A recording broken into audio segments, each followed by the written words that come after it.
going over a jump, and it's the last jump of the day. It's in a snowboard park, and you jump and it's 20, 30, 40 feet. You really don't realize that you're doing it all the time. Went over a jump in midair. It was like someone grabbed my snowboard. It felt like, and just pulled me. That's what it felt like, and I just went back and hit a rock. I thought I was gonna get right up and go, but when I hit the powder, I hit a rock and paralyzed me instantly. So my legs are laying in the snow, and I'm sitting there trying to breathe. But I'm looking at my legs, and you're trying to pull them to your head, but it's like if you look in the mirror and try to wiggle a hair, that's what it feels like. You know you can look at it and you're seeing them, but it's just not getting there. It's not moving. So. When did it dawn on you what had instantly. happened? When I hit the ground, first thing I thought was, please walk, please walk, please walk. And I was saying it really fast, like, please walk, please walk. I was hyperventilating. But yeah, instantly you knew. It was like someone turned a light switch. Boom. Everybody has problems. Everybody. Your problems don't mean they might not even be any bigger than mine, or they are. It's how you deal with them. So you have a problem, you're gonna look at it once, and you're gonna say, "This sucks." That's all right. But if you keep saying that, you might as well say it once and just move on with your life and live it. Who the hell's gonna ever like me? Who's gonna? No one. I mean, that's what you think. So yeah, it was a huge issue. But then, as life goes on, you start realizing it's how you carry yourself. It was kind of shocking of how much it really didn't matter. And I think it was more the idea of it really didn't matter to me. So girls look at me, or guys look at me, or they come talk to me. Girls will, I just never had that problem. I just gotta ask you I really thought I would. That's good. How does it not matter to you? I'm glad it doesn't, but it seems like it would to some. I don't really care what people think about me. If they're going to sit in my chair and go through everything I did, then good, whatever. But if they're not. Tell me about it. Was there a time where you came to and you were just like, oh, this is a long uphill? Oh, yeah. That was right when, because you don't realize all the extents and secondary effects of spinal cord injury when you first get hurt. So I just thought, yeah, I broke my back. I couldn't move my legs at the time. I didn't know it was permanent. But laying there in the hospital for 3 days, 2-3 days, before I even realized I couldn't feel my legs. First, it's hard. They need to just come up with little different tricks. I can get dressed pretty quick now. I like, if I'm putting my pants on, or laying down's easy. It's simpler. When you first get hurt, it's very hard to learn all these things. Yeah. Just getting dressed is really hard. What about these clothes? Do you see that this is definitely a revolution in wear for you? Definitely. I think these clothes, they're nice. They're comfortable. They work. They're easy to put on. They look good. Yeah. When you're first hurt, I think the snapping and everything on these is a great idea. Nuggets have a wheelchair basketball team, and they travel around. Lakers will have one, Chicago. All the professional sports usually they have a wheelchair team too. So I just play for the Nuggets wheelchair team. And then the Rockies too? Well, the Rockies, I haven't done it yet. This summer I'm going to play, they have a softball team, so I'm going to do the same thing for them. Yeah. And hand cycle in the summertime, wakeboard. You got it. Awesome, too. The race in Alaska is the hardest hand cycle race in the world. It's like Tour de France, but they set it up for hand cycle. We only let 25 people in it. And it's 60 miles a day. It's about 350 miles, a 6-day race. Have you done that? Yeah. How'd that go? 2 years ago. First 20 minutes, I had titanium rods in my back. When I first broke it, I ripped them out. So it's pretty painful, the whole race. Yeah, explain. How does that happen? Does this just come shooting out like a piston, or what the heck? It just popped. Because it'd be like going from here to Mount Evans on a hand cycle every day. So the first day, you're constantly going up the mountains, and it just popped. Just bent it right out. And no one knew what it was. They kept massaging my back out, but like 3-4 months later, I went to the doctor, and they're like, well, that's why you can't move your arm. But I finished the race, but it was miserable. 6 days of hell.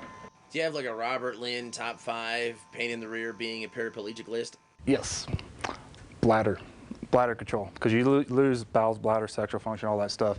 You lose all that, but bladder control is huge. Because you get bladder spasms. People don't realize that, and now you guys know. But yeah, just wearing a catheter, things like that. Just not being able to stand up and just look people just at your normal height. It's a huge difference. I have leg braces, so when I go to the gym and I'll stand up, it's amazing how big I feel. It's weird. It's just because everyone's looking at you and everyone will walk by and they're like, wow. But it's just because you're so used to sitting and wheeling around this chair for so long. I just feel it's nice. I'll tell you what I miss the most, but What is that?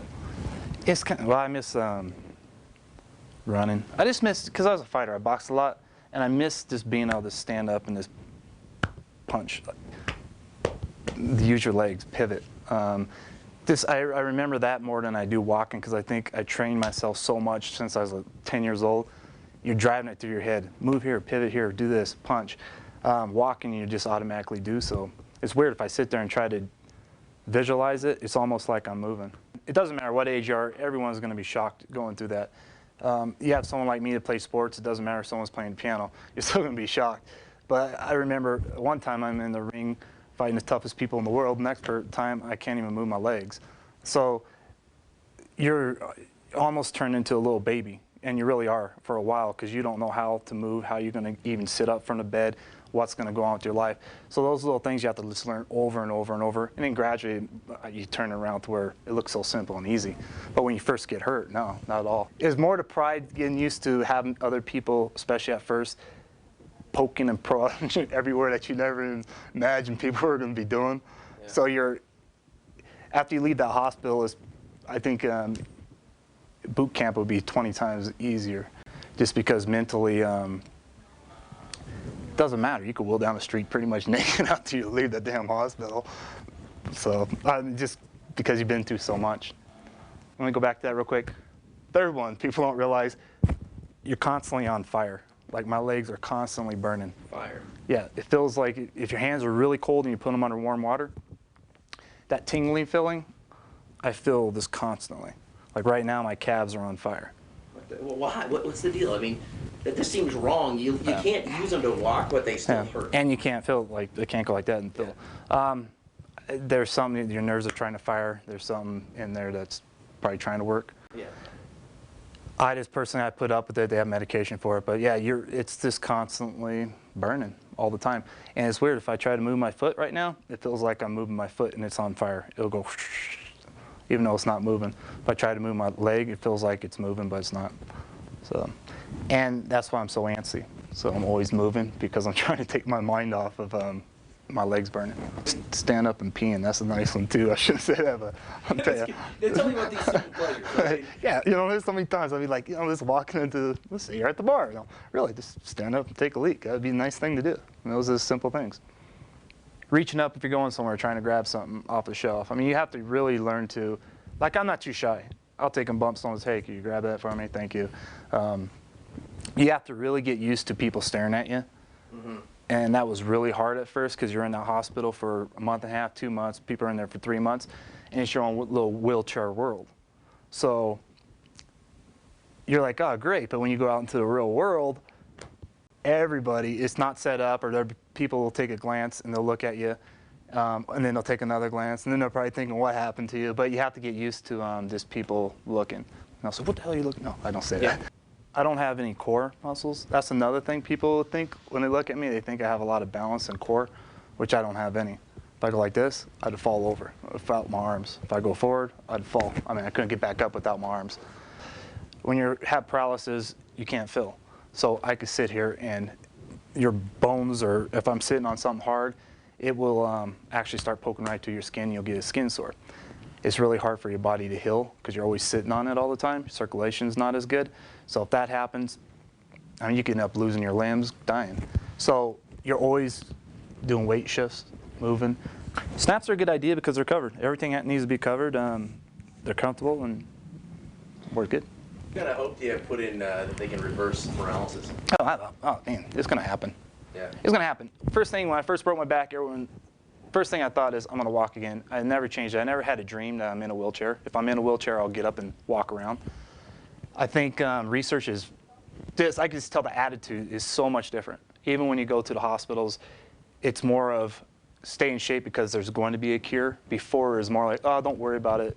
You're wasting your time. There's not going to be a cure. You can be on the rest of your life. Which I was always, no. They'd be like, oh, Rob, you give people false hope. I used to think, well, don't play the lottery. That's kind of false hope. Without hope, what are you going to have? You're not even going to have a future of anything. So everyone hopes.